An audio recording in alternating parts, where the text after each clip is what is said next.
안녕하세요. 문서연 선생님입니다.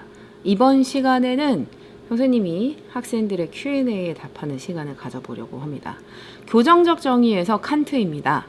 칸트 같은 경우에 사형은 동등성의 원리에 따라 공적 정의를 실현하기 위한 수단이다 라고 이야기하는 건 맞습니다. 그런데 사형, 이건 형벌 안에 사형이 들어가니까 여기 사형이 들어가도 똑같아요. 형벌은 범죄자나 시민사회의 어떤 다른 선을 촉진하기 위한 수단으로 가해질 수 없다. 이것도 맞는 말입니다. 근데 선생님, 이거 이상해요. 공적 정의를 실현하기 위한 수단이라고 하는데 아니 왜 다른 선을 위한 이런 수단은 안 되나요? 라고 하는 부분. 특히 이런 범죄자의 선, 이거는 가능한 거 아닌가요? 인간을 목적으로 대우하고 인격적으로 대우하는 건 이건 옳은 거잖아요 라고 하는데 선생님이 이 괴리에 대한 이야기를 해줄게요. 우선 첫 번째, 학생들은 왜 이게 헷갈릴까요? 우리는 아주 오래전부터 도덕이라는 걸 배워왔습니다. 그리고 이 도덕에서 우리는 무의식 중에 공적 정의라는 거, 공공의 이익이다, 이거를 무의식 중에 깔고 있는 거예요. 그러다 보니까 시민사회의 다른 어떤 선? 왜 안 되나요? 그리고 범죄자 목적으로 대우하라고 했는데 왜 안 되나요? 근데 이건 칸트 입장에 해당되지 않는 거예요. 우리는 우리 기준으로 사상가의 이야기를 보는 게 아니거든요. 그러다 보니까 자꾸 헷갈리는 거야. 나의 기준과 칸트의 기준이 이렇게 참 충돌되는 경우들이 있잖아요. 이때 헷갈리는 거죠. 다시 우리는 칸트라는 사람을 알아야 합니다. 칸트는 도덕행위라는 건 그냥 그 자체가 목적이어야 된다고 생각했어요. 다른 어떤 이런 목적을 달성하기 위한 수단이 될 수가 없는 건 거죠. 그러니 이 도덕행위들, 이 정언명령이 되겠죠. 보편화 정식을 거친 준칙은 정언명령이 되고 이건 옳은 거야. 그러면 이건 무조건 해야 합니다. 다른 이유는 없어. 그러니까 이걸 의무론이라고 하죠. 자, 이제 여기서 한번 차근차근 가봐요. 먼저 첫 번째, 인간을 목적으로 대우하여라. 이건 옳은 걸까요? 옳지 않은 걸까요? 너무 옳은 거지. 인간을 목적으로 대우하라는 건 너무너무 좋은 말입니다. 어떤 수단으로 대하지 않고 그 자체, 이걸로 대하는 거니까 이건 정말 좋은 거죠. 자, 이제 인간의 그 인격성을 존중하여라. 이것도 옳은 말이겠죠? 그러면 이제 그 인격성을 존중한다라는 거 선생님이 맨날 이야기합니다. 자, 선생님이 원래 수업 시간 때는 다른 걸 이야기하는데 오늘 이 두 친구가 있어요. 이 두 친구가 선생님이랑 숙제를 해오기로 했어. 원래 칸트는 인간만 도덕적 고려의 대상이기 때문에 이거 둘 다 인간이라고 해봅니다. 둘 다 선생님이랑 약속을 한 거야. 자, 약속은 지켜야 될까 지키지 말아야 될까? 지켜야지. 둘 다 약속을 해오기로 했어. 아니, 약속을 해오기로? 숙제를 해오기로 약속을 했어. 이제 근데 둘 다 숙제를 안 해온 거야. 그래서 선생님이 이 친구들에게 아주 좋게 이야기하죠.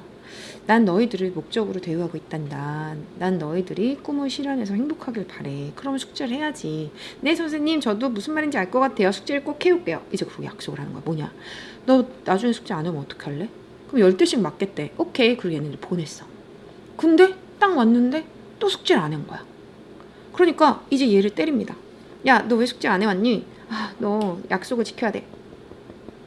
아파요. 하지만 얘는 10대를 맞았어. 너가 한 행동에 책임을 져야지. 근데 얘는 네가 약속을 안 지키든 말든 숙제를 하든 말든 네 멋대로 살아. 난 얘를 내팽겨칩니다. 때리지 않았어. 얘는 책임지지 않은 거죠, 자기 행동에.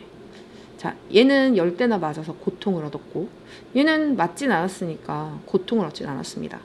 하지만 누가 더 인격적으로 대우받은 걸까요? 얘지. 왜냐면 자기가 한 행동에 책임지게 한 거니까. 아하, 인격을 존중한다라는 거, 인간으로 대우한다라는 거, 이것은 자신이 한 일에 책임지게 해야 합니다. 그러니까 잘 생각해봐. 누군가를 죽였어. 즉 살인을 저지른 거죠. 어떤 사람이 살인을 저질렀다면 그에 대한 책임으론 동해보복. 칸트는 다른 걸로는 이거를 메꿀 수가 없어. 그러니 동해보복으로 너도 죽음으로 이거를 똑같이 책임져라 라고 하는 사형을 주장하는 겁니다.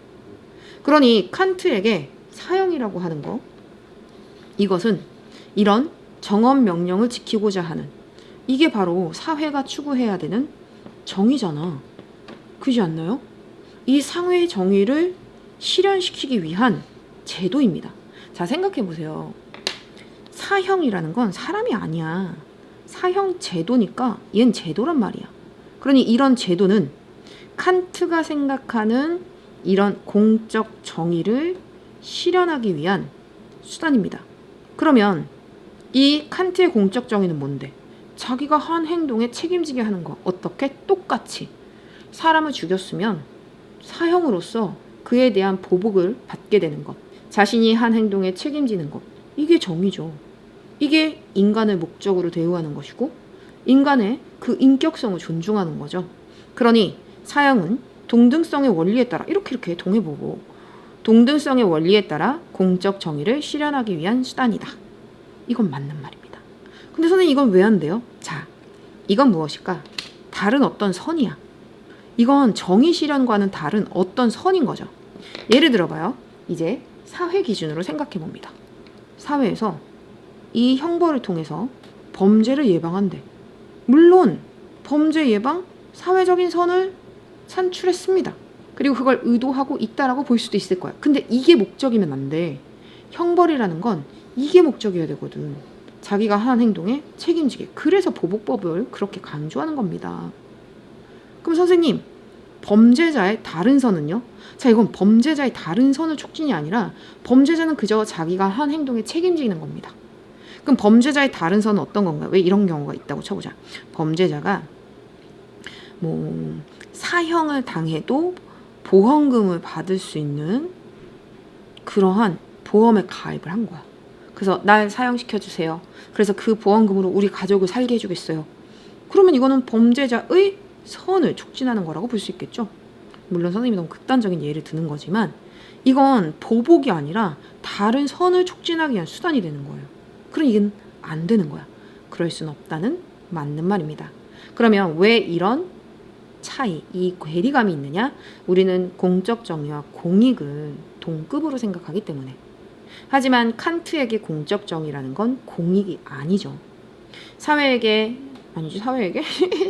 선생님이 이걸 막 신경 쓰면서 막 필기하고 지금 카메라 보고 막 이러다 보니까 틀렸는데 말이 자꾸 꼬이고 있어요. 근데 그냥 선생님 한 큐에 가려고 합니다.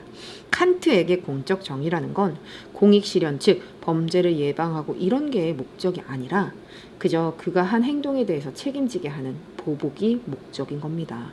그래서 응보주의라고 하는 거고 말이죠. 이해하셨나요? 아하, 범죄자의 보험금을 위해서, 이건 다른 선이잖아, 범죄자에게. 하지만 이런 걸로는 가해질 수 없구나. 그저 한 일에 책임져야 되는구나. 그러니 사형제도는 인간을 목적으로 대우하는 게 맞습니다. 사형제도는 인간, 그 범죄자, 사형수를 인격적으로 존중한 것도 맞습니다. 왜? 자기 자신이 한 행동에 책임지게 한 거니까. 이거 이해하셨죠? 그럼 자, 어디 한번 생각해봐요. 지금까지 한 번도 나오지 않은 선지지만 선생님이 만든 선지입니다. 킬러 선지라고 할 수 있겠죠. 이런 부분들. 형벌은 사회의 다른 선을 촉진하기 위해 행해질 수 있다. 아니면 행해져야 한다. 행해질 수도 없고 행해져야 한다도 틀렸어. 하지만 공적 정의 실현을 위한 형벌이 사회의 다른 선을 산출할 수는 있습니다. 이건 뭐냐면 목적은 아닌 거예요. 자, 생각해봐. 칸트에게 공적 정의 실현은 뭐지? 응보잖아. 이거 말이 빠졌죠. 선생님 이거 잠깐만요. 잠깐만 줄일게요. 이 정도로. 이렇게. 공적 정의 실현을 위한 형벌은 보복입니다. 그러니 보복을 위해서 형벌을 가했는데 그때 다른 사회적인 선이 따라올 수는 있죠. 왜? 목적 자체가 행복이면 안 되지만 도덕행위가 행복은 산출할 수 있잖아요. 같은 맥락이죠. 요 선지 나오면 헷갈리겠죠. 선생님 잘 만들었죠. 평가원스럽게.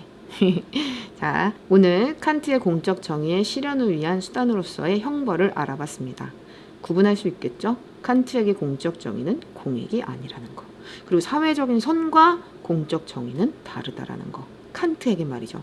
그런데 이게 만약에 공리주의로 간다면? 공리주의는 공적 정의가 공익 실현이지. 그리고 공리주의 입장에서는 범죄 예방을 위해서 형벌을 부과해야 되는 거죠. 오늘은 여기까지. 수고하셨습니다. 안녕. 다음 시간에 또 만나요.